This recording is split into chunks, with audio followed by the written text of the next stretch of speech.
예수님께서 제자들을 부르고 함께 생활한 지가 2년 반쯤 되었습니다. 2년 반쯤 되어서 여러분 그 이스라엘 지도가 생각납니까? 고구마처럼 되어 있고 그죠?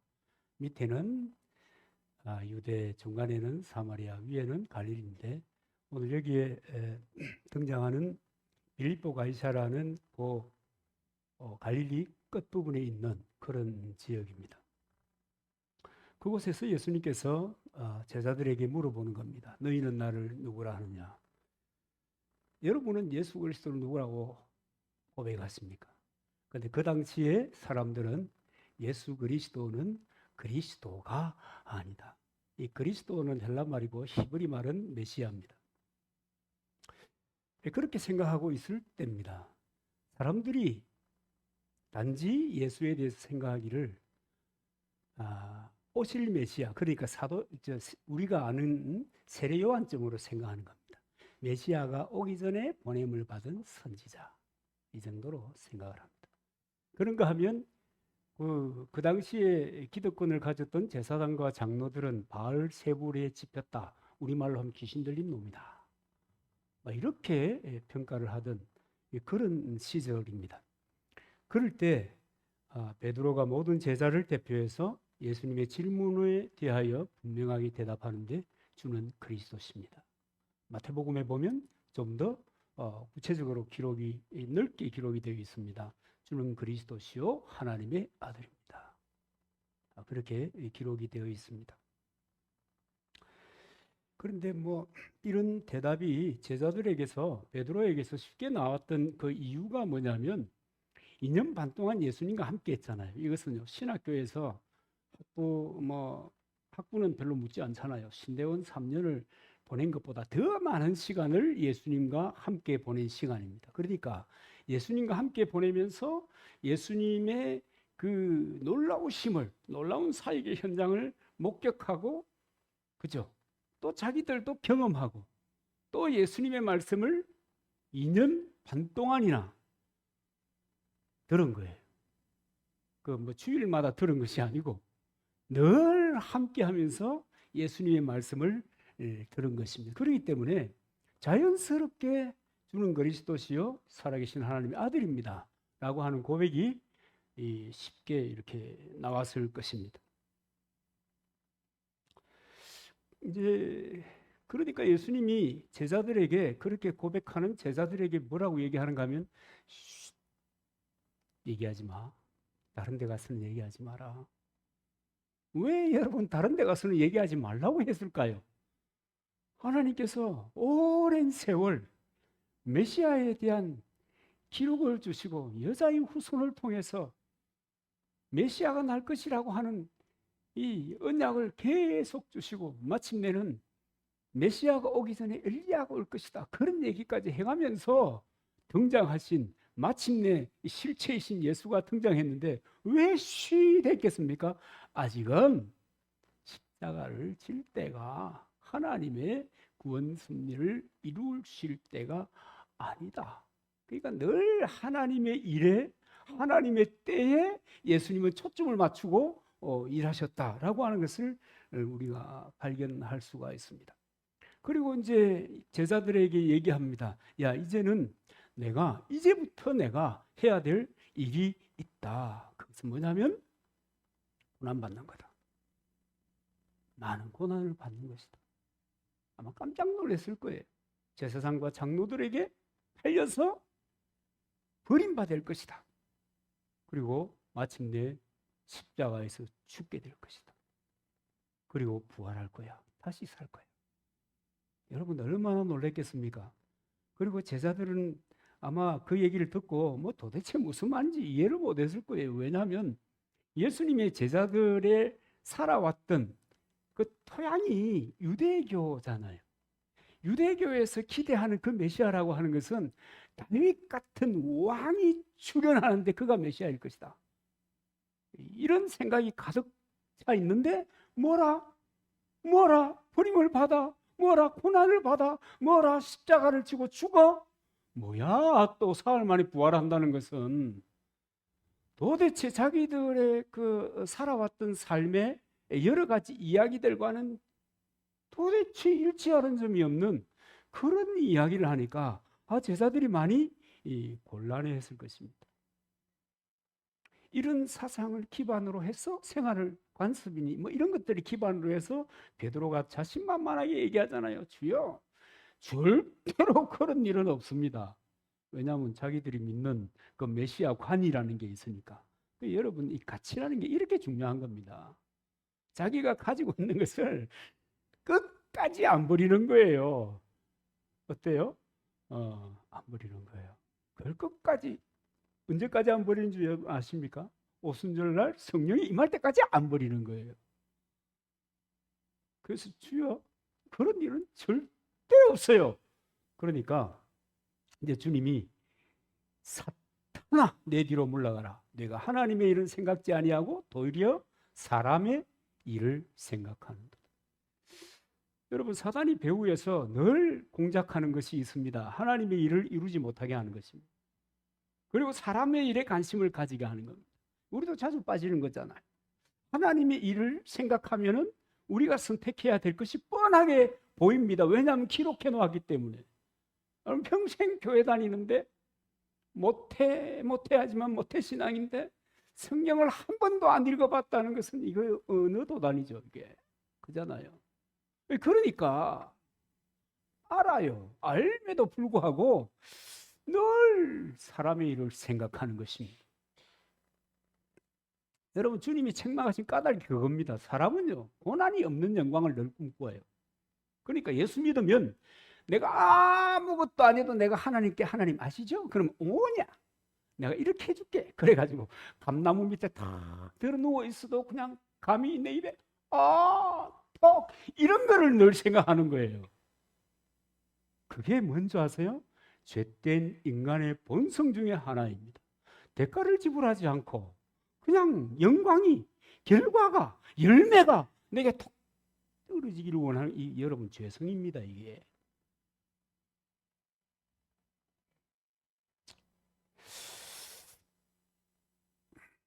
그래서 주님이 호통치는 겁니다. 하나님이 정하신 일은 고난을 통해서 영광을 이루는 것이고 십자가라고 하는 그 과정을 통해서 멸류관에 이르게 되는 것입니다. 거룩한 꿈은 대가를 지불하는과 동시에 열매로 드러나게 되는 것입니다. 꿈만 꾸는 것을 뭐라고 그래요? 객꿈. 예수님께서 그 제자들에게 책망하신 후에 이제는 우리의 믿음이 어떻게 시작하고 어떻게 유지되고, 그러니까 믿는다는, 예수님을 따른다는 사람은 어떻게 살아야 할 것이냐라고 하는 얘기를 이제 구체적으로 해주기를 시작합니다. 첫째는 자기를 부인하는 것이고, 둘째는 자기 십자가를 지고 가는 것이고, 세 번째는 예수님을 따르는 것입니다. 이게 그리스도인의 살아가는 삶의 모습입니다. 이것이 바로 복음을 받은 그리스도인이 세상을 승리하며 사는데요. 그런데 여러분, 이것이 대단히 중요합니다. 왜 중요하냐면 마태복음 13장에 보면 씨 뿌리는 얘기가 나오잖아요. 씨 뿌리는 얘기에 보면 네 가지 밭의 종류가 나오는데, 좋은 밭에 떨어진 씨앗이라야 100배, 60배, 30배 열매를 맺는다는 거예요. 그럼 좋은 밭이라는 것이 어떤 것이냐 그럴 때, 자기를 부인하고 자기 십자가를 지고 그리스도를 따라가는 그 자세, 그 삶, 그 생활, 그것을 통해서 100배의 결실을 맺는다는 거예요. 이것은요, 요한복음 10장 10절에 주님이 말씀이 성취되는 그런 삶의 모습인 것입니다. 요한복음 10장 10절이 뭔지 아시죠? 내가 온 것은 양으로 생명을 얻게 하고 더 풍성케 하려 합니다. 이 더 풍성한 삶의 길이 이렇게 열리는 겁니다. 여러분, 나머지 세 가지 밭은요, 의미가 없어요. 의미가 없어요. 아무런 의미가 없어요. 그런데 우리는 늘 생각해요. 이 밭에도 우리 왜 농사 지으면서 보잖아요. 가시떨기 밑에 떨어진 것도 싹이 난다. 그죠? 한삼능꿀 같은 경우는 끝까지 올라간다. 열매를 이 생각을 하는 거예요.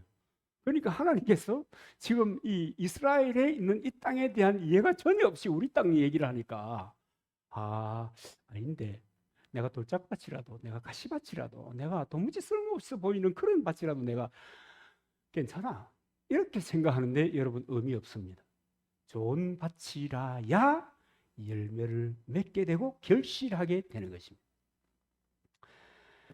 마태복음 13장 8절 9절에 이 말씀을 하십니다. 들으는 좋은 땅에 떨어짐에 혹 100배 60배 30배 결실을 하였느니라. 귀 있는 자는 들으라 하시니 귀 있는 자는 들으라 하시니 바로 여러분 이것이 더 풍성한 삶의 방식이고요. 이것이 비밀이라면 비밀입니다. 비밀이 뭔지 알죠? 아는 사람 알고 모르는 사람 모르는데 아는 사람은 알고 이렇게 살아가는 거예요. 근데 죽어도 받아들이지 않는 사람이 있습니다. 예수님도 손을 못 씁니다. 그래서 여러분 예수를 믿는다, 예수님을 따른다, 그리스도인이 된다, 주의 제자로 산다. 이것이 뭐냐면 34절에 기록되어 있는 바로 그 말씀입니다. 자기를 부인하고 자기 십자가를 지고 나를 따르는 것이니라. 미가 아니고 주님을. 한국 교회는 미 같은 사람을 늘 따라다니다가 이상하게 됩니다. 저거 아니고 누구라고요? 주님이십니다. 그렇다고 해가지고 무시하면 안 돼요.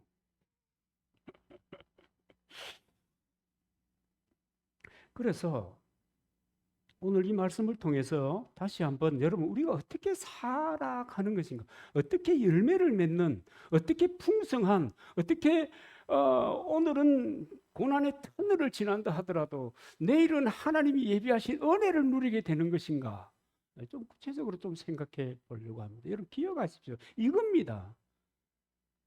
이거예요. 뭐라고요? 이거라고요. 뭐라고요? 34절이라고요. 이것이 아니면요, 안 됩니다. 하나님이 우리의 삶을 풍성하게 인도해가는 방식입니다. 뭐라고요? 이거예요. 자, 이거. 무리와 34절, 무리와 제자들을 불러 이르시되 누구든지 나를 따라 오려거든 자기를 부인하고 자기 십자가를 지고 나를 따를 것이니라. 그리스도를 믿는 믿음으로 사는 첫 번째 요소는 자기를 부인하는 것입니다. 여러분 예수님께서 무리와 제자들을 불렀습니다. 뭐 제자들만 있었던 게 아니니까요. 예수님 앞에 누구든지 나올 수는 있습니다. 그렇잖아요. 무리와 제자들 나올 수 있어요. 누구든지 나올 수 있습니다. 그런데 주님을 따르려는 사람은 복음 받은 교인은 어떻게 살아야 하는가? 어떻게 세상을 살아야 세상을 이기고 하나님이 주시는 은혜를 누리고 더 풍성한 삶의 언약이 내게도 성취되고 마침내 영원한 영광에 이르게 될 것인가? 라고 하는 것에 대해서 이야기하는 것입니다. 여러분 이것이 우리가 살아가는 신앙생활입니다. 그래서 여러분 우리는 여러분 거의 대부분의 교인들은 왜 그런지 몰라. 나가면 다 잊어버리고 치워버려 그냥. 이 예배당 모드와 세상 사는 모드가 따로 있어 그냥. 예배당에 올 때는 예배당 모드, 바깥에 나가면 세상 모드 이래가지고 탁 장착하고 사는 거예요. 그래서 미래가 없어요.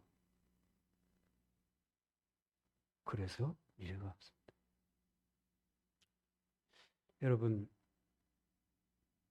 내가 날마다 자기를 부인하고 사는 것이 이 또 여러분 십자가의 본질이기도 합니다. 왜냐하면 복음이라고 하는 것은 십자가에서 고통당하고 죽고 망하고 끝나고가 아니거든요. 그게 끝이 아니잖아요. 그 다음이 있는 것이에요. 물론 예수님의 제자들도 이미 예수님을 따르고 있습니다. 그러나 그들도 믿음으로 사는 것이 어떤 것인지 확인해야 될 필요가 있습니다. 그런데 이제 우리가 이 큰 그림을 놓고 보면 확인을 이렇게 해도 오순절 성령이 그들에게 임할 때까지는 그들이 문제만 생기면 도망쳐 버립니다. 그죠? 문제가 생기면 도망쳐버려요. 그래서 여러분 성령 세례를 또 하나님을 경험하는 것이 중요합니다. 그런데 그래야 이 문제가 확인이 돼야 예수님을 따를 수 있습니다. 사도 바울도 여러분 생각해 보시면 이 사람은 바리새인 중에 바리새인이잖아요. 뭐 할 얘기가 많은 사람입니다. 자기 의로 어떻게 보면 가득 차 있는 사람입니다. 자랑거리는 너무너무 많은 사람입니다. 우리나라로 하면 스카이 노 아이비리그를 우수한 성적으로 졸업한 사람이 이를테면은 이 바울입니다. 할 얘기 너무 많습니다. 그런 사람입니다. 그런데 빌립보 3장 4절에 보면은 그러나 나도 육체를 신뢰할 만하니 만일 누구든지 다른 이가 육체를 신뢰할 만한 것이 있는 줄로 생각하면 나는 더욱 그러하다. 내 의가 많다. 내 육체 자랑거리 많다. 나는 육체를 신뢰할 만하다. 나는 자랑스러운 사람이다. 그런데 바울이 예수님을 만나고 난 다음에는 전혀 다른 고백을 하는 것을 보게 되는 것입니다. 이전에 자랑하던 것들을 다 배설물로 여겼고요, 해로 여겼어요. 그래서 자기 속에 선한 것이 아무것도 없다는 것을 비로소 그리스도를 경험하고 난 다음에 비로소 알게 된 거예요. 내 속에 선한 것이 없다. 그리고 나는 죄인 중에 괴수다. 그러면서 고린도전서 15장 10절에 보면 나의 나 된 것은 하나님의 은혜로 된 것이니 내게 주신 그 은혜가 헛되지 아니하여 내가 모든 사도보다 더 많이 수고하였으나 내가 아니요 오직 나와 함께 하신 하나님의 은혜로다라고 고백하는 삶, 그 인생을 살게 된 것입니다. 여러분, 거듭난 사람의 삶은 예수님이 아니면 나는 아무것도 아니다. 이런 생각을 가지고 사는 겁니다. 그러니까 여러분 자기를 부인하고 그리스도가 존귀케 되는 삶으로 나아갈 수가 있는 것입니다. 예수님을 경험하고 주님의 제자로 살면서 여러분 가장 첫 번째 기록이 갈라디아서다 그렇게 말씀드린 적 있습니다. 어떤 사람은 아닌데 데살로니가서인데 그래도 괜찮습니다. 그건 보기에 따라 다르기 때문에 그 갈라디아서 2장 20절에 보면은 예수님을 경험하고 살면서 이렇게 고백하는 거예요.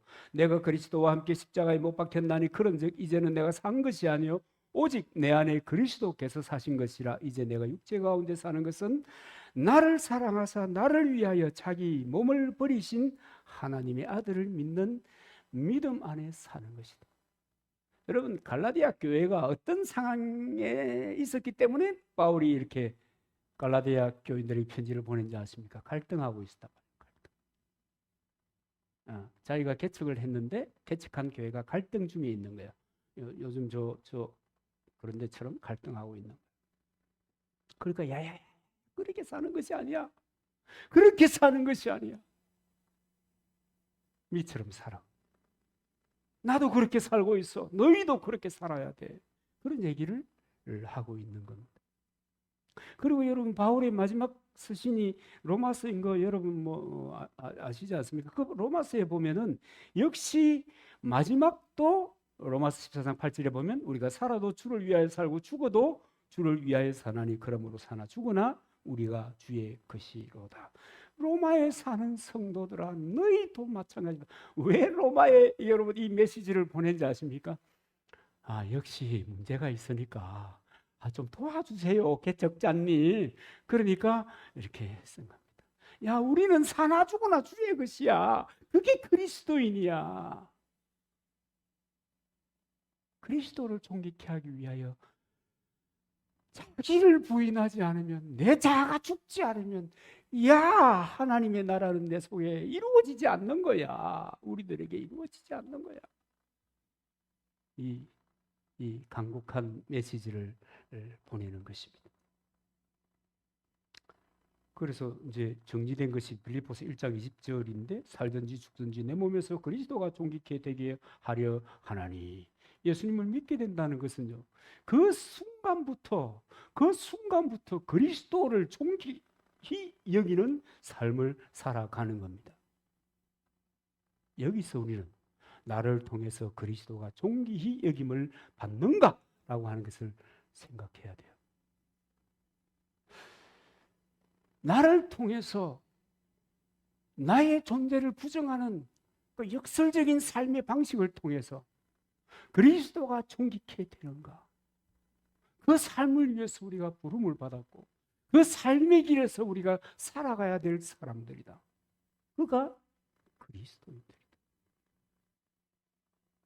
그 두 번째 뭔 얘기를 해요? 자기 십자가를 지고, 그죠? 역시 34절인데 누구든지 나를 따라오려거든 자기를 부인하고 자기 십자가를 지고 나를 따를 것이니라. 믿음으로 예수를 믿음으로 산다는 것은 자기를 부인하는 삶. 그러니까 자기를 부인한다는 거 여러분 참 어려워요. 다 우리가요 기본이라는 거 있잖아요. 다 경륜도 있고 경험도 있고 자기가 추구하는 가치도 있고 막 그렇잖아요. 또 자기가 터득한 여러 가지 어떤 살아가는 방식도 있고. 근데 그것을 부인해야 돼. 그리스도를 위해서 하나님의 사람으로서 살아갈 때 그것이 부인돼야 되는데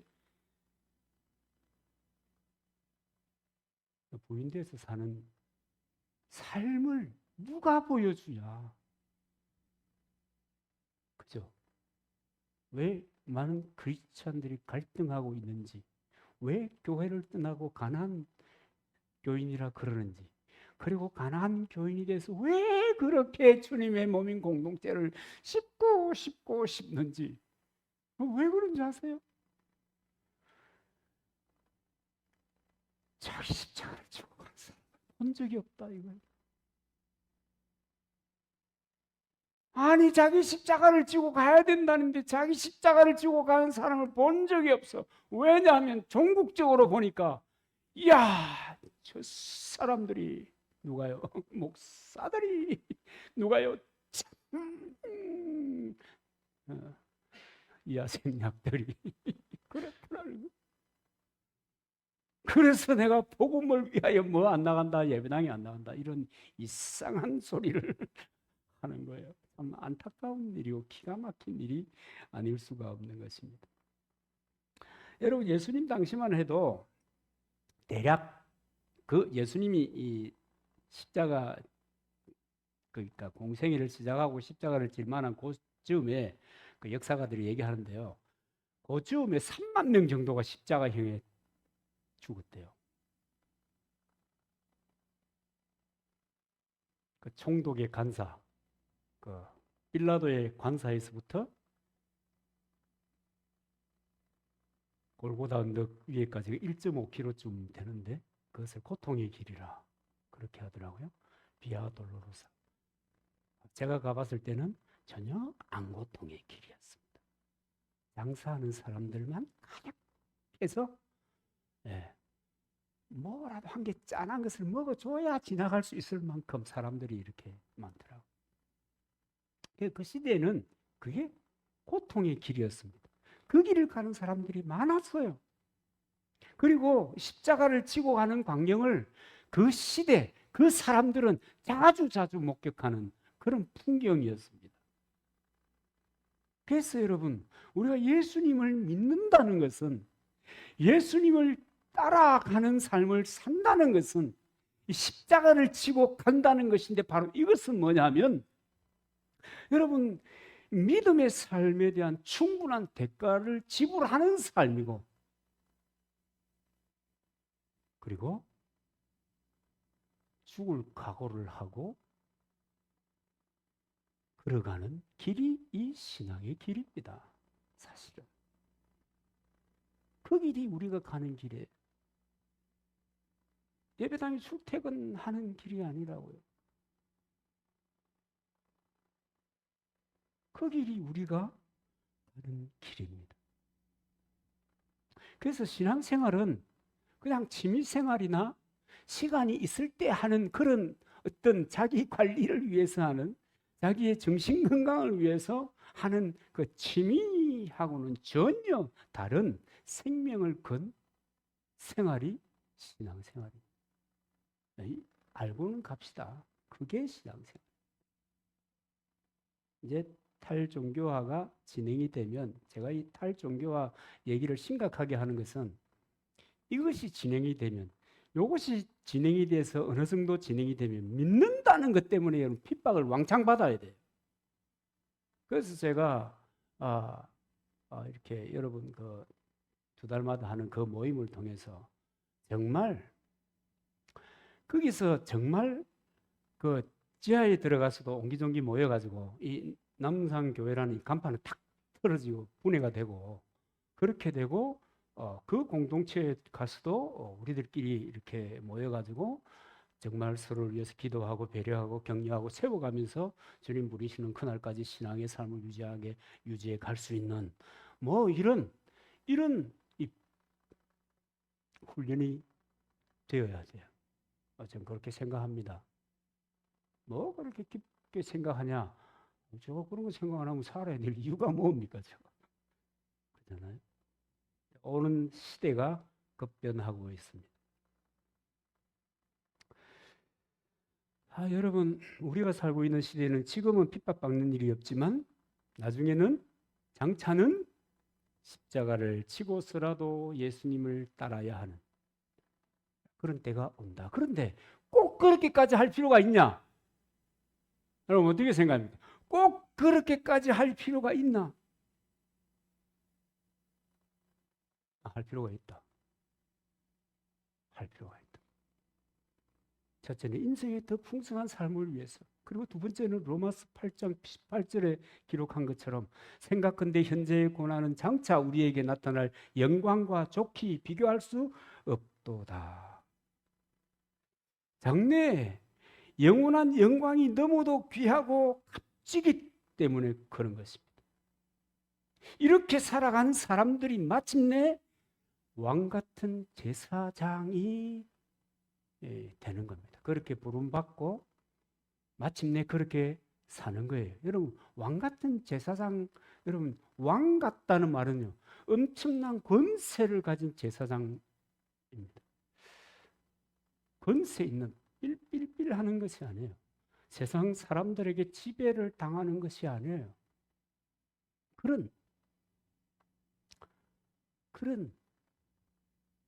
제사장이 되는 겁니다. 베드로전서 2장 9절로 10절에 보면 그러나 너희는 택하신 족속이요 왕 같은 제사장들이요 거룩한 나라요 그의 소유된 백성이니 이는 너희를 어두운 데서 불러내어 그의 기이한 빛에 들어가게 하신 이의 아름다운 덕을 선포하게 하려 하심이라. 너희가 전에는 백성이 아니더니 이제는 하나님의 백성이요 전에는 국류를 얻지 못하였더니 이제는 국류를 얻은 자니라. 마침내 이렇게 우리의 받은 그 부름 자체가, 그러니까 왜 이런 얘기 여러분 사극에 보면 있잖아요. 왕후장상의 시가 따로 있나 뭐 그렇잖아요. 여러분 왕후장상의 시가 따로 있다고 지금 얘기하고 있는 겁니다. 지금 꼭 여러분 이 세상 역사에만 비교해서 보면 오해합니다만 그렇게 우리는 부름을 받았다는 거예요. 그렇게 부름을 받았고 마침내 주께서 나를 따라오려거든 하는 그 삶을 통해서 그 좋은 맛을 가지고 살아가는 것을 통해서 이것이 완성이 되고 권세 있는 왕 같은 제사장으로 하나님 나라를 위하여 헌신하게 되는 것입니다. 그리고 마침내 영원한 영광이 또 있는 것입니다. 그러니까 할만하지 않습니까? 제 얘기지만 할만합니다. 아무리 생각해도 할만합니다. 여러분 인생은요 신묘막측합니다. 여러분 그 젊은 친구들은 안 살아봐서 모르겠지. 살아보면 하나님만 신묘막측한 게 아니야. 인생 자체가 신묘막측이에요. 이게 될 듯이 따오기 노래 알죠? 보일 듯이 될 듯이 쿡 쳐박았다가 또 이런 또 올라가 그러다 대부분 쿡 한번 쳐박으면 그 다음 사람들이 이제 이 꿈을 상실하고 이 힘을 상실하고 동력을 상실해요. 그래가지고 서울역 앞에 자리 안 깔리는 다행입니다. 인생이 그래요. 그래서 인생은 뭐가 없다고 그래요? 답이 없다. 어떻게 살아야 될지 모르겠다. 답이 없다. 이 보편적인 세상이 얘기하는 인생 이야기입니다. 그러나 하나님께서 그리스도인들에게는 이렇게 살아야 한다라고 하고 우리에게 딱 마스터 플랜을 주셨잖아요. 그럼 우리에게 필요한 것은 뭐예요? 그것을 믿고 그렇게 살아가면서 한 번씩 이렇게 곁눈질 하면서 보는 거예요. 뭐 대가나 고난의 터널을 지날 때가 있지요. 아니 십자가를 지고 가는 게 쉬운 일은 아니잖아요. 그냥 걸어가도 힘든데. 그죠? 그래서 여러분, 마침내 복음으로 거듭난 자처럼 여러분 승리하기를 바랍니다. 되는 길을 가야 될 되는 길을. 여러분 세상 뭐 이 복음을 접어놓고라도 복음 목사가 복음을 접어놓으면 되나? 근데 복음을 접어놓고라도 세상살이는 되는 길이 있고 안 되는 길이 있습니다. 어떤 사람들은 꼭 안 되는 길만 찾아댕겨. 그럼 제가 왜 고무신 장사라도 해봐라는 게 그거예요. 고무신도 팔리는 방식이 있는데 꼭 안 팔리게 하는 거. 그런 사람들이 있어요. 좀 사람이 좀 상냥한 거 기본으로. 그죠? 다른 집에 100원 하면 10원 깎아주는데 그게 얼마나 큰 영향력을 미치는지. 여러분 그 마트 같은 데 가보면 왜 조금 깎아가지고 딱 얘기하잖아요. 그 다음에 피곤하게 알리고 그런 거지 뭐. 세상에도 되는 길이 있어요. 그래야 하면 돼요. 근데 안 되는 사람은 절대로 손님이 왔나? 왔나? 근데 필요한 거 없으면 가라. 사는 것만인가? 이라 하면 안 되지. 아무리 뭐 저 자기 건물에 해봐도 되나 안 되지. 그죠? 되는 길이 있고 안 되는 길이 있는 거예요. 하나님께서는 되는 길을 열어놓으신 거예요. 그리스도인이 이렇게 살면 열매가 있다, 열매가 있다. 최소한 100배인데 조금 삐그러지면 60배도 나올 수도 있다. 30배도 나올 수도 있다. 그런데 조건은 뭐예요? 좋은 땅이어야 된다. 그 조건에 합치는 삶이 뭐예요? 34절. 34절. 그래서 세 번째 요소가 뭐냐면 주님을 따라가는 겁니다. 무리와 제자들을 불러 이르시되 누구든지 나를 따라오려거든 자기를 부인하고 자기 십자가를 지고 나를 따를 것이니라. 나를 따를 것이니라. 현재 분사 명령형입니다. 학교 같아서 미안합니다. 그러니까 계속 따라야 된다는 거예요. 가다가 에이 좀 쉬었다 가자 이러면 안 된다는 거예요. 감청도 다시 가다가 일이 생겼어. 어제나 오늘이나 영원토록 동일하신 하나님, 내가 내일부터 다시 시작하겠습니다. 또 다시. 그러면 어떻게 되느냐 여러분. 쳇바퀴를 도는 거예요. 끝까지. 이걸 돌다가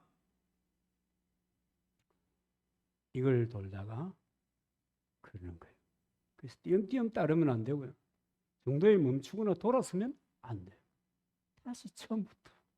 간 만큼 이익이다. 해본 만큼 도움된다. 그럴 수도 있습니다. 여러분 이 세상살이라는 것은 자기가 낙심하지 않고 포기하지 않으면 간만큼 이익입니다. 왜냐하면 실패한 사람은 실패의 경험을 터득하잖아요. 실패의 비결 뭔지 아십니까? 네, 성경은 얘기합니다. 하나님을 의지하지 아니했다. 마침내 됐다. 하나님을 의지했다. 성경은 산뜻하게 얘기합니다. 근데 이제 이 사업을 하고 영업을 하는 사람들은 늘 굴곡이라는 것을 맞이합니다. 실패가 노하우가 돼요. 그래서 실패가 많이 한 사람은 선생이 될 수가 있어요. 여러 가지 경험들, 실패의 노하우들. 그 노하우들을 싹 정리하면 내가 뭔 소리 하고 있노? 그런 겁니다. 그러나 이 주님을 따르는 믿음의 삶에 있어서는 하나님의 언약이 내게 성취되는 그 삶에 있어서는 띄엄띄엄이 안 된다는 거예요. 그래서 제가 강조하는 게 뭐냐면 끝까지 인내심을 가지고 지속적으로 이게 누적이 되고요. 이게 능력이 되고요. 이게 영역이 되고요. 뭐 영역은 여러분 산속에 밖에 갖고 지금 40일씩 굶고 들앉았어야 생기는 게 아니에요. 병들어요. 젊은 사람들이 아니면. 그런 게 아니에요. 지속적으로 꾸준하게 하나님의 언약이 인도하는 대로 성령을 의지하여 그것이 여러분 능력이 되는 것입니다. 사람의 일을 생각하면서 눈앞의 이익에 도취되어 버리면 고난이 없는 영광, 그런 것을 꿈꾸게 돼요. 그런 것을 꿈꾸게 되면 인생이 갈수록 태산이 되는 겁니다. 후회 막급이고요. 여러분 우리 끌끌하는 얘기는 많이 들었잖아요. 이럴 걸, 저럴 걸, 요럴 걸. 뭐 그래가지고 일반 서적도 보면은 그 처세에 관련된 일반 서적도 보면은 뭐 재밌는 얘기 요즘 참 많습니다. 야, 작가는 다르다 이런 생각이 들 정도로 어떻게 그런 생각을 해내지 싶을 정도로 재미있게 끌끌끌을 우리는 끌끌끌 이렇게 표현하면 다 끝나는데 그 사람들은 아주 재미있게 풀어가는 거예요. 결국은 요점은 끌끌거립니다. 주님을 따라가는 길에 마가복음 10장에 보면 부자 청년이 나오잖아요. 그죠? 부자 청년 같은 사람도 있어요. 그런가 하면 바울 같은 사람도 있어요. 이 두 사람의 공통점은 거의 완벽해요. 거의 완벽해요. 부자 청년이나 바울이나 거의 완벽해요. 그 옛 모습, 자기의 의로 충만해요. 근데 하나는 재물 때문에 돌았어요. 여러분이 성경이 돈 얘기를 할 때가 있잖아요. 재물과 관해서 얘기하잖아요. 왜냐하면 이 재물의 말을 바꾸면 만몬이 돼요.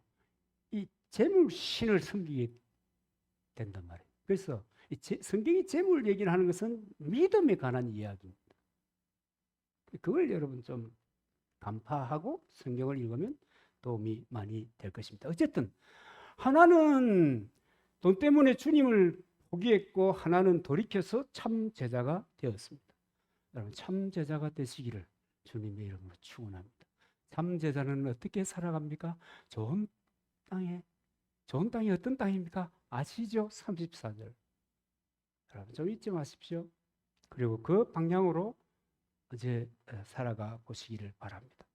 누가복음 13장 23절에 보면 어떤 사람이 예수님께 물어요. 주여, 구원받은 자의 수가 적으니까 구원받는 자가 적으니까 그러니까 그 24절에 보면은 예수님이 뭐라고 얘기하는가 하면 좁은 문으로 들어가기를 힘쓰라. 내가 너희에게 이르노니 들어가기를 구하여도 못 들어가는 자가 많으니라. 이게 뭔 말인가 하면요. 때가 차면 들어가려고 해도 못 들어간다. 때가 차면. 물론 못 들어가는 이유는 분명합니다. 나를 부인하자니 내 경륜이 너무 아깝잖아. 자기 십자가를 지자니 너무 무겁잖아. 주님을 따라가자니 그것조차 자존심 상한다. 못 따라가. 하나님께서 예수 그리스도를 통해서 인간 구원을 계획하시고 하나님께서 우리에게 중요한 세 가지를 주셨습니다. 하나는 성경이고요. 성경. 또 하나는 성령님이십니다. 성령님을 보내주시고 또 하나는 그의 몸된 공동체를 주셨다고 하는 거예요. 그래서 하나님 말씀을 통해서 하나님의 뜻, 하나님의 마음이 무엇인가를 이해하는 거예요. 그런데 그것을 이해했다고 해서 지킬 수가 없어. 우리가 여자이기 때문에. 우리는 이 죄된 본성이 가득한 육신을 가지고 살기 때문에 늘 넘어지고 자빠지고 하니까 여러분 넘어져도 자빠져도 너무 걱정하지 마세요. 일어나면 되는 거예요. 그래서 성령을 보내주신 거예요. 그래서 여러분 우리가 성령 충만해야 되고 다르게 표현하면 성령 세례를 받아야 되고 또 다르게 표현하면 하나님을 경험해야 되고 이 하나님을 경험하고 그분의 인도를 받아서 살아가는 거예요. 어디 안에서요? 공동체 안에서. 그래서 서로 으쌰으쌰 하는 거예요. 지금도 우리 으쌰으쌰 하는 중입니다. 예배를 통해서 으쌰으쌰 하나님께 영광을 돌리고 우리 스스로 다시 한번 따독거리고 이제 느슨해졌던 끈을 다시 한번 조이고 여러분 으쌰으쌰 하는 공동체를 통해서. 그래서 이것이 바로 공동체가 요즘 가장 문제잖아요. 공동체가 바르게만 돌아가면 하나님께서 주신, 인간에게 주신 최고의 선물이 성경, 성령, 공동체.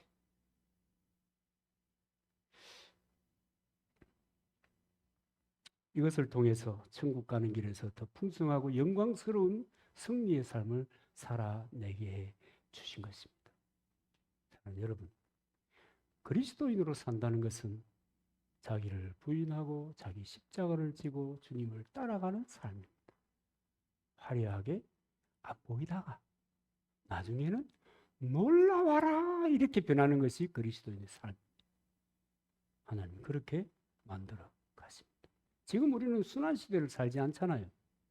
지금은 순환시대가 아니에요. 그런데 순환시대를 살았던 사람들, 뭐 이를테면 스데반 같은 경우, 스데반이 성령에 충만하여 하늘 보좌에 그리스도가 서신 것도 보고 성령이 충만하여. 그래서 그는 이 스데반의 경우에는 자기가 지금 코로나에 몰려가지고 인생이 끝나야 되는 시점인데도 불구하고 할렐루야 이러는 거예요.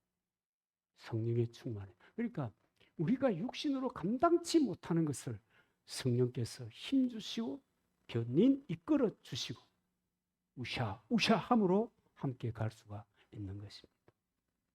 승리하는 그리스도인의 삶, 더 풍성한 그리스도인의 삶, 영원히 영광스러운 삶을 여러분 살아가는 그 길에 승리자가 되시기를 주님의 이름으로 축복합니다. 거룩하신 아버지 하나님, 은혜를 감사합니다. 우리를 통하여 이 길에 승리하게 하여 주시옵소서. 예수님의 이름으로 기도하옵나이다.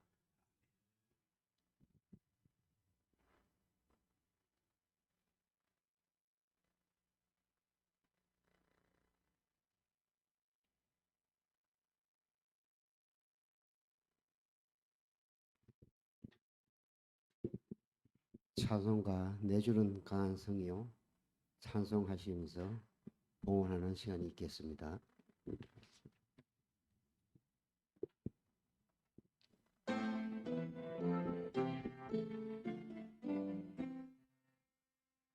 내 주는 강한 성이요 방패와 병기 되시니 거활람에서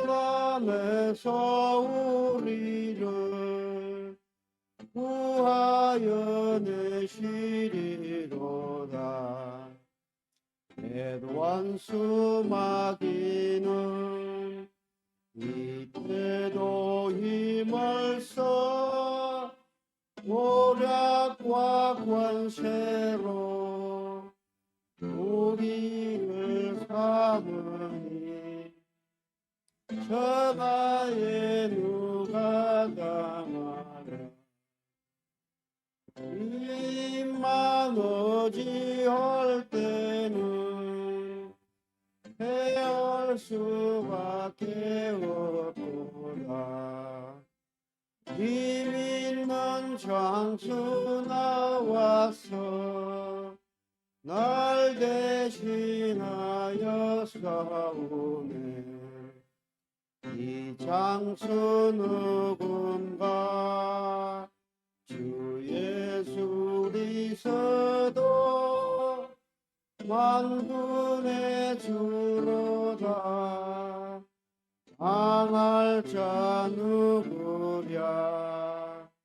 반드시 이기리로다. 이 땅에 마귀들 걸어 우리를 삼키려 하나. 겁내지 말고 서거라. 진리로 이기리로다. 힘척과 재물과 명예와 생명은 다 빼앗긴데도 진리는 살아서 그 나라 영원하리라. 아멘.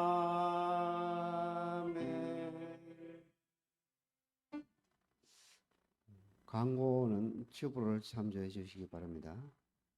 담임 목사님 나오셔서 예물에 대한 기도와 축도하심으로 2023년 9월 10일 주일 오전 예배를 모두 마치겠습니다.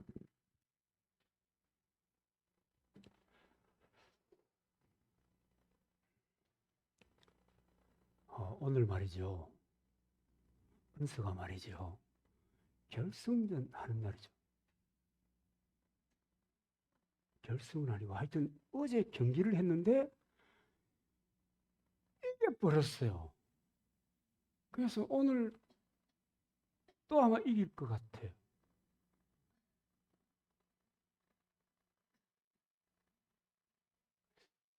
여러분 혹시 마음에 은서가 없으니까 이런 생각이 들더라도 기왕에 하는 거 이기도록 기도해 주시기 바랍니다.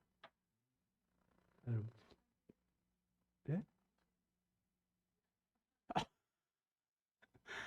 기왕에 하는 거 이겨야 돼. 안 하면 모를까 하면 이겨야 되는 겁니다.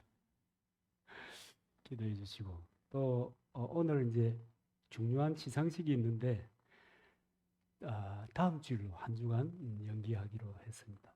주인공이 빠져가지고. 그리고 여러분 흩어져 있는 주의 자녀들을 위해서 기도해 주시기 바라고. 이제 군복무 중인 친구는 안전하게 잘 도착해서 여기 앉아 계시기 때문에 이 친구는 이제 앞으로 이제 어떻게 복학해서 미래를 설계하고 나가는 길에 하나님이 함께 해주시기를 기도해 주시기를 바랍니다. 젊은이들을 위해서 여러분 기도 많이 해주세요. 아멘이죠? 네, 기도하십시다. 거룩하신 아버지 하나님 은혜를 감사합니다. 그래서 우리에게 베푸신 그 믿음의 분량대로 또 하나님께서 우리를 통해서 이루고자 하시는 그 영광스러운 꿈과 목표를 향해서 나갈 때 하나님 늘 함께 하시고 붙잡아 주시고 도와주시고 역사해 주시옵소서. 젊은이들을 붙잡아 주실 줄로 믿습니다. 하나님 앞에 귀한 예물 드리오니 받으시면 청을 더하여 주옵소서. 이현준 선교 예물 드립니다. 이진태 장로님 드립니다. 홍희지 청년 드렸습니다. 예물이 쓰이는 곳에 주님이 영광을 받아 주옵소서. 감사의 물 이진태 장로님, 초승직 성도님, 박순미 집사님, 박시현 집사님, 장희식 장로님, 임남정 권사님, 조정숙 집사님, 노경희 사모님, 홍정희 집사님 감사의 물 드렸습니다. 감사하는 마음과 그 삶 가운데 감사할 일들이 주여 풍성하게 하여 주옵소서. 11조의 물입니다. 정령 권사님 11조의 물 드립니다. 이진태 장로님, 홍희지 청년, 장선도 청년, 오승은 권사님 11조의 물 드렸습니다. 주께서 은총을 베푸시되 언약이 이루어지게 하여 주시옵소서. 주일 예물을 드리오니 받으시며 은혜를 베푸시고 예배를 위해서 수고하는 형제들, 자매들 하나님 한결같은 은혜로 이들의 인생을 더욱더 영광스럽게 인도해 주옵소서. 탁월하게 해주시는 은혜를 믿습니다. 또한 하나님 흩어져 있는 주의 자녀들을 기억하여 주시고 하나님 늘 붙잡아 주셔서 승리하게 하여 주옵소서. 예수님의 이름으로 기도하옵나이다. 축복하겠습니다. 이제는 주 예수 그리스도의 은혜와 아버지 하나님의 사랑과 성령님의 교통하심이 주께 머리 숙인 모든 성도들과 흩어져 있는 주의 자녀들 머리 위에와 그의 진로 위에 지금부터 영원토록 함께 있을지어다.